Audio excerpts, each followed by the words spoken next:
यो देशको माटोले भन्छ, यो देशको ढुङ्गाले भन्छ, हाम्रो पनि रातो रगत यही बगेको छ।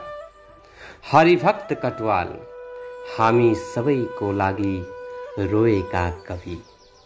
उनी केवल कवि मात्र थिएनन्, उनी मौनतामा बेरिएका आँधी थिए।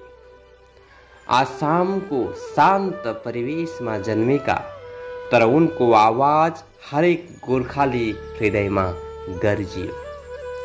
उनले पीडा, क्षति, एक्लोपनको बारेमा लेखे, प्रसिद्धिको लागि होइन, तर किनभने उनको आत्माले बोक्ने धेरै कुराहरू बोकेको थियो।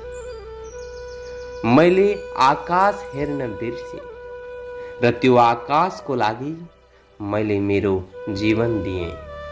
उनी एक्लै हिँडे, उनले गहिरो चोट पुर्याए, तर उनका कविताहरू मार्फत उनले हामीलाई महसुस गराए, उनले हामीलाई रुवाइदिए, उनले हामीलाई जीवित पारे। उनको जन्म जयन्तीमा हामी उनलाई सम्झिँदैनौँ, हामी उनलाई महसुस गर्छौँ सधैँ सधैँका लागि। धन्यवाद।